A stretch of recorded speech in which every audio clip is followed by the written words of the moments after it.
Have you ever wanted something so badly you did do almost anything to get it? This is the story of Adiola, a young Nigerian woman whose dream of a better life abroad became a dangerous obsession. Our journey is a powerful reminder of the hidden cost of chasing a dream and the unexpected path we must walk to find our way. It all began in a dusty, cramped office in Lagos. Adiola sat across from a man who called himself Mr. K, surrounded by faded posters of London and New York. He promised her the world of a guaranteed UK visa processed through his special insiders. He spoke of her working on London Bridge within weeks, and for a moment, Adiola let herself believe him. The cost, 650,000 naira. She winced. Her mother had already sold her shop for a previous failed attempt. Seeing her hesitation, Mr. K applied the pressure, telling her this was a once-in-a-lifetime chance. With trembling hands, she gave him a deposit of 300,000 naira. He handed her a fake receipt and left smiling. A flicker of hope reignited. 2 weeks later, she returned. The office was gone. The sign was stripped, the room empty. A street vendor told her the truth. It was a scam.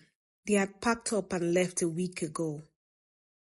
The words hit her like a physical blow. She collapsed, sobbing, unable to even answer her mother's frantic calls. Back in their small living room, the peeling walls seemed to mock her. Adiola held another visa rejection letter, a fourth one. Her mother, her eyes red with worry, gently suggested she should rest, to let the dream go for a while. But Adiola exploded. Rest? She cried. After you sold your shop? After we sold the land? The sacrifices were piling up, just like the rejection letters. Her younger brother, Tunde, tried to comfort her, suggesting maybe God had a different plan, but Adiola lost in a spiral of bitterness. She listed every scam, every failed attempt, the fake agencies, the stolen hundreds of thousands, the fake marriages that cost her a year and all her savings. Her mother begged to cry softly, whispering that she had nothing left to sell. A heavy silence filled the room, thick with hopelessness. Desperate times call for desperate measures. Adiola found herself in a posh restaurant, sitting across from a man old enough to be her grandfather, Chief Obi. He was wealthy, powerful, and oozing confidence. He told her he could help her relocate, that when she dined with him, the world bent to her will. But his help came with a price. He leaned in, his eyes glimmering, and said, "You must become my wife." Adiola was stunned. She was just a little girl chasing a dream. He was an old man looking for a companion. In his mind, it was a fair trade. Papers for company. A cold dread washed over her. Was this what her dream had come to? Later, a video call connected her to Samantha, Chief Obi's sharp-tongued American girlfriend, chewing gum and rolling her eyes. Samantha was brutally honest. "Obi is Asian," she said. "He pulls these promises on girls all the time." Adiola confessed her exhaustion, the scams, the sacrifices her mother made. Hearing the desperation in her voice, Samantha's tone softened. She told Adiola that Chief Obi was a dead end. "You need to find another doorway," she urged. But Adiola didn't listen. She pushed forward with the marriage application. Soon, she was sitting in a sterile white room at the U.S. Embassy, facing a cold, stern immigration officer. He flipped through the documents, his question sharp and direct. "How did you meet? Do you love him? What's his birthday? His address?" Adeola froze. She knew nothing. The officers revealed that Chief Obi has sponsored 3 other wives in the past 2 years. Tears welled in her eyes. Silence confessed everything. The loud tone of the denial stamp echoed in the room. A visa was denied for married fraud. Numb and defeated, Adeola sat in her room. Admit's half-packed suitcase. Her mother burst in, crying, begging her not to chase those dangerous search cults anymore. Adeola was beyond reason. She insisted she was going to Ghana. Someone there could help her get to Canada fast.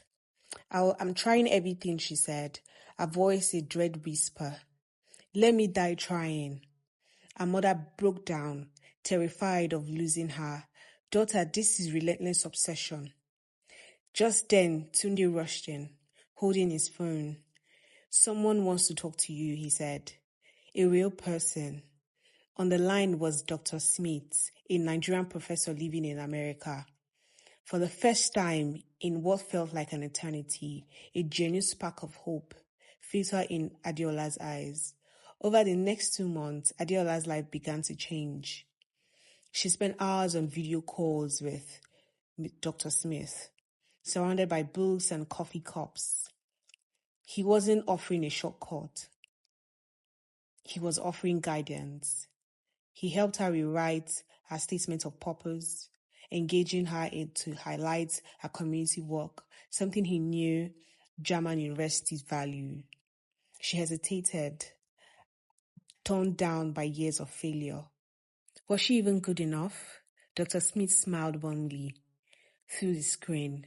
He told her she was bright, resilient, and more capable than she knew.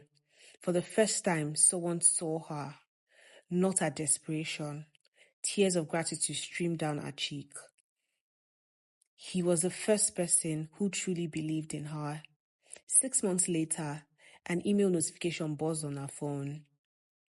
Adeola opened it, and a breath caught in her throat. She screamed for her mother and Tunde with shaking hands. She read the words aloud. Congratulations.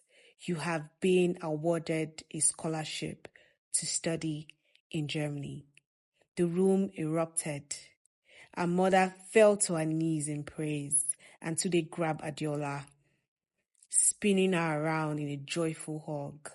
The years of pain and struggle melted away in that one moment of pure, overwhelming happiness. Today, Adeola walked through a beautiful park in Germany, a backpack on her shoulders, her face glowing with a confidence she never knew she had. She met with Dr. Smith, the man who had shown her the right path. As they talked, she reflected on the sacrifices, the scam, the humiliation, the heartbreak. Dr. Smith gently corrected her. The suffering, he said, was only a test, a resistance, Adeola. That was the real prize of your dream. Looking out at the new city skyline, Adeola finally felt it. She was steady, she was whole, she was reborn. Adeola's story teaches us that the path to our dreams is rarely a straight line. It's filled with detours, dead ends, and moments that test our very soul.